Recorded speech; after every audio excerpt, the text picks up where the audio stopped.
All hope for the little fishing steamer Searchlight, caught in the furious gale off this port Tuesday night, has been abandoned, declared one newspaper in April 1907. On a spring evening that year, the Searchlight, a 40-foot wooden fishing tug, vanished just outside the Harbor Beach breakwater on Lake Huron. 6 men were aboard. You're listening to The End of the Road in Michigan, the podcast that uncovers the forgotten, the final, and the fascinating stories that shaped our state. In this episode, we head to the shore of Lake Huron and step back to the year 1907, when a small fishing tug named the Searchlight set out from Harbor Beach and never returned. What happened in those final moments, and what was found years later? Stay with us as we tell the true story of the Searchlight and the lives it carried. Harbor Beach, Michigan, in the early 1900s, was a busy fishing community on Lake Huron shore. Commercial fishing was a way of life here. Families like the Browns made their living pulling whitefish and trout from the cold Great Lakes waters. They used small steam-powered tugs to set and haul in nets each day, braving weather that could change in an instant. The Searchlight was one such fishing tug, a wooden, 40-foot steam propeller boat built in 1899. In April 1907, the Brown family fishing company bought the Searchlight to replace an older boat they sold, preparing for a new fishing season. This would be her first job under the Browns' ownership. The crew of 6 on the Searchlight were all seasoned or eager fishermen. Captain Walter Brown, a veteran fisherman from Harbor Beach, led the expedition. At his side was Harvey Harry Brown, serving as mate, a member of the same Brown family of fishermen. Edward Covo, an engineer from Bay City, ran the tug's engine and boiler. Tending the steam boiler's fire was Merton Perkins, the fireman. 2 deckhands worked the nets and lines, John Jack Lester of Harbor Beach and Angus Murray from Detroit. These were not just names on a roster, they were fathers, husbands, sons, and friends. Lester, for instance, left behind a wife and 6 young children in Harbor Beach. Harvey Brown had a wife and 2 children of his own. Merton Perkins was engaged to be married, and he is looking forward to his wedding shortly. Each man had hopes and responsibilities on shore, which made what happened that day all the more tragic. Tuesday, April 23, 1907, began with calm weather and clear skies over Lake Huron, a welcome break after weeks of spring storms. The Browns decided it was finally safe to head out onto the lake. Their goal that day was to retrieve a large set of fishing nets that had been left in the lake for weeks due to earlier rough weather. Those nets, filled with fish, represented a crucial catch for the Brown Fish Company's livelihood. At dawn, Captain Walter Brown led 2 vessels out from Harbor Beach Harbor, the Searchlight and a small sailing boat. The sailboat, captained by Walter's brother Albert Brown, was to assist in hauling in the far-flung nets alongside the steam tug. All morning and into the afternoon, the crews worked on the open water about 12 miles off the coast. The lake was relatively gentle at first. The men on the Searchlight steamed from buoy to buoy, pulling up heavy, fish-laden nets, while Albert Brown's sailboat did the same nearby. By midday, they had retrieved many of the nets that had been impossible to collect during the bad weather earlier in the month. Spirits were high. It looked as though the day would be a success for the fishermen. They knew, however, that on the Great Lakes, good weather can be fleeting, and a profitable morning could swiftly turn into a dangerous afternoon. Late in the day, the wind began shifting, and skies to the northwest darkened. The crew recognized the signs of an approaching gale. Albert Brown decided it was time to head for port before the weather grew worse. He secured the catch on his sailboat and prepared to make the journey back to Harbor Beach Protected Harbor. Before departing, the men made an important adjustment. They swapped one crewman between the vessels. Deckhand John Jack Lester from the sailboat switched places with a sailor named James Connor who had been on the Searchlight.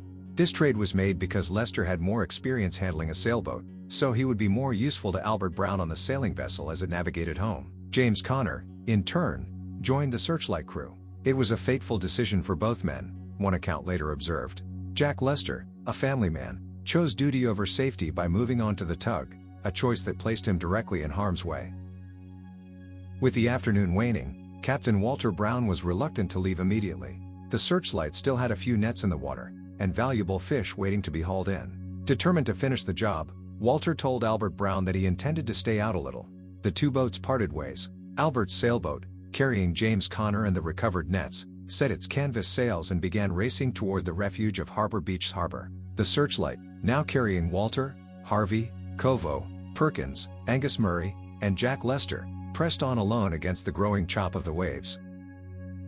By 7 p.m. a full gale was sweeping the area. The wind howled out of the northwest, the exact direction that can send huge waves rolling down the length of Lake Huron. The sunny calm of morning had long since vanished. In its place were rolling black clouds and winds reported at near hurricane force on Lake Huron that night. As the light began to fade toward dusk, Captain Brown finally turned the searchlight back toward Harbor Beach, pushing its steam engine to fight the headwinds.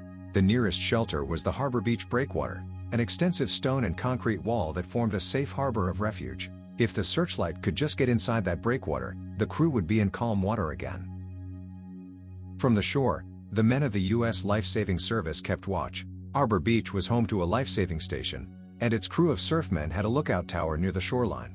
They knew a severe storm was underway and had their eyes on the lake for any vessels in distress. Sure enough, through their binoculars they could make out a tiny shape on the waves, the searchlight struggling homeward. The lifesavers later recounted what they saw in those anxious moments. The stout little tug pitched and fought against towering waves, its smokestack belching steam as it tried to reach the harbor entrance. Just as the sun was setting on April 23, the worst happened in an instant. The observers on shore saw the searchlight suddenly disappear from sight. One moment, the tug's lights were visible fighting toward the breakwall. The next moment, nothing. There was no distress flare seen, no whistle blast heard. The boat was simply gone into the raging storm. Darkness was closing in, making it nearly impossible to continue observing the water. The life-saving crew waited, hoping the searchlight would reappear or signal, but no light ever emerged. The men on shore must have felt a stab of dread, realizing what that silence likely meant. The searchlight had met a catastrophic fate within sight of home. Later investigation and witness accounts pieced together a likely scenario. A massive wave, driven by the howling wind, struck the tug broadside as it neared the harbor entrance. The boat, already riding low with its deck awash in water, rolled violently and turned turtle, capsizing upside down, without warning. This would have happened very quickly, giving the crew virtually no chance to save themselves. An official theory held that the searchlight foundered so fast that the men couldn't even launch their life raft or put on proper life vests. The fact that the tug's own life raft later washed ashore still folded up was evidence of how sudden the capsize must have been. On that dark and stormy night, the 6 men aboard the searchlight were tossed into the churning cold waters. In the chaos, perhaps 1 or 2 managed to grab a floating piece of wreckage or a life jacket, but the odds of survival in such a gale were slim. The exact details of those final moments will never be known. However, a remarkable clue would surface days later. A message in a bottle, apparently written by fireman Merton Perkins as the tug was sinking. Sometime after the storm, locals found a sealed bottle washed up on the shore. Inside was a hastily scribbled note which read, "Searchlight turned turtle off Harbor Beach. All gone down except Jack in cork jacket. M. Perkins." If genuine, this brief last message tells a haunting story. Perkins may have written that he and the others were going under, except perhaps Jack Lester, who was last seen alive wearing a cork life jacket and afloat. Tragically, even Jack did not make it to shore alive. The note was regarded as genuine by those who discovered it, according to newspaper reports, and stands as a poignant echo of the crew's final moments. It was as if Merton Perkins wanted the world to know what had happened. We will be right back with the rest of the story after this short message. Welcome back. Let's continue with our story. When the searchlight vanished from view, the Harbor Beach lifesavers sprang into action despite the terrible conditions. The crew of the life-saving station launched a search as quickly as they could, joined by a government tugboat that was in the area. Through the night of April 23 and into the early hours of April 24, rescuers combed the waters near the harbor entrance, fighting high waves and darkness. They shot off Coston flares, bright signal fireworks, and rockets, hoping to spot survivors or wreckage. The townspeople waited anxiously along the shore in the howling wind, peering into the black night for any sign of their husbands, fathers, and friends. By the following day, the grim outcome was evident. The life-saving crew returned to port with debris but no survivors. They had found floating wreckage bearing the name Searchlight on it, splintered boat pieces that confirmed the worst. Word spread quickly through the region. Newspapers as far away as Atlanta carried the story. Fishing smack sinks in storm. Lifesavers returned to port last night with pieces of wreckage bearing the steamer's name, reported the Atlanta Georgian just 2 days later. A Marshall, Michigan paper noted that the searchlight of this port is missing and is believed to have sunk in Lake Huron last night with her crew of 6 men. All 6 crew members had drowned when the tug went down. There were no survivors. In the days following the disaster, searchers continued to patrol the shoreline south of Harbor Beach. They picked up fish boxes, fuel cans, a lone life jacket, and other debris washed up about 5 miles from the harbor. These were sad tokens of the searchlight's end. The harbor's life raft was found still strapped to part of the wreckage, a sign that the crew never got a chance to deploy it. Over the next week, As the lake gradually gave back what it had taken, the community's worst fears were confirmed. The Searchlight had indeed been lost with all hands.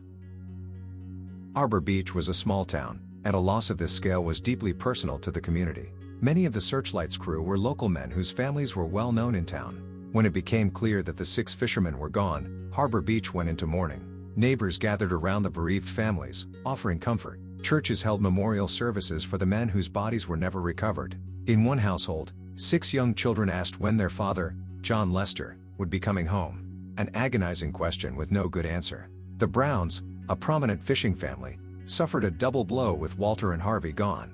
It was said that none were as personal as the foundering of the fishing tug Searchlight among Harbor Beach tragedies, because it struck at the heart of the town's daily life and kinship ties. There was little in the way of a formal investigation. The cause of the sinking was evident to all who understood the lake. Still, the story of the Searchlight lived on in local memory. Fishermen along Lake Huron spoke of the tragedy as a cautionary tale. Many concluded that the captain had cut it too close trying to beat the storm. The lesson was clear: on the Great Lakes, no catch of fish is worth risking a run-in when a gale is rising. After 1907, Harbor Beach fishermen became even more vigilant about weather signs. Some would recall the Searchlight whenever dark clouds loomed, choosing to haul in and head for shelter earlier rather than later. The Brown family's fishing business had to continue without Walter and Harvey. Surviving relatives like Albert and Frank Brown reorganized their operations in the wake of the loss. In fact, a few years later, Walter Brown's widow even went to court to sort out the family business's finances after the tragedy. It took time for the community to recover financially. The Searchlight had been a key part of their fishing fleet, and replacing her was not easy. The harbor itself, that massive breakwater meant to protect ships from storms, was a bittersweet sight. It promised safety, yet the Searchlight sank just yards from its refuge. This led some to lobby for even better warning systems or harbor lights, hoping to prevent future disasters at the harbor's mouth. For years, the Searchlight's fate remained somewhat of a mystery. The tug itself had vanished beneath the waves, and despite searches with grappling hooks and even divers, no trace of the sunken hull was found in 1907. This lack of closure fed local lore and speculation. Some whispered that the Searchlight might have been pulled under by a seiche, a sudden lake surge, or even struck something in the water. But most believed the simple truth: she was overwhelmed by nature. Remarkably, 6 years later, in November 1913, the story of the Searchlight resurfaced in the context of an even bigger storm. The Great Lakes Storm of 1913, the infamous White Hurricane, ravaged Lake Huron with unprecedented fury. After that historic storm had subsided, fishermen near the small village of White Rock, a dozen miles down the coast from Harbor Beach, made a startling discovery. They found a human body, badly decomposed, washed up on the shore, along with wreckage, a smokestack and cabin, from a tugboat. Old-timers immediately thought of the Searchlight. Indeed, the debris was identified as parts of the long-lost Searchlight. The Port Huron Times-Herald reported on November 12, 1913, 7 years ago the Tug Searchlight of Harbor Beach disappeared just outside the breakwater. With her went the crew of 5 men. Yesterday, floating near, a recovered body, was the smokestack and cabin of the tug. Fishermen claim it is the stack of the Searchlight, and the report spread like wildfire along the shore. It seemed that the Great Storm of 1913 had disturbed the lake enough to finally belch out some of the Searchlight's remains from the depths, along with one of her lost crew. Locals hoped this might solve the riddle of the Searchlight's disappearance. By 1913, the community had moved on but not forgotten. The recovery of that wreckage and the unidentified body, thought to be one of the Browns or perhaps Jack Lester, brought back vivid memories of the tragedy. It was a reminder of how dangerous the lakes could be, even in the age of steam power and harbor improvements. Harbor Beach Lighthouse and Life-Saving Station had since been upgraded, and larger freighters in 1913 crowded into the harbor of refuge during storms. Yet the Searchlight story remained a touchstone, a cautionary tale passed down through generations of Michigan fishermen. The sinking of the Searchlight off Harbor Beach in 1907 marked a sorrowful end of the road for 6 hard-working Michigan men. In a matter of minutes, a routine day of fishing turned into a fight for survival against one of nature's fiercest forces. In the wake of the Searchlight tragedy, Harbor Beach and other Great Lakes communities learned lessons of respect for the weather and the importance of safety. The tale was retold in newspapers and by word of mouth for years. Even today, when storm winds blow across Lake Huron and waves crash against the Harbor Beach breakwater, one can imagine the Searchlight's silhouette in the spray, a stark reminder of the brave souls who risked and lost their lives trying to earn an honest living on Michigan's inland seas. Thank you for listening to this episode of The End of the Road in Michigan. To find out more about this disaster, look for this story and sources on thumbwind.com. If you enjoyed today's story, consider subscribing and leaving a review. It helps others find the show. You can read more about this episode, see photos and sources, and explore additional Michigan history at thumbwind.com. Do you have a story idea or feedback? Drop us a note at thumbwind@gmail.com. Until next time, reminding you that sometimes, history ends quietly at the edge of the map, and at the end of the road.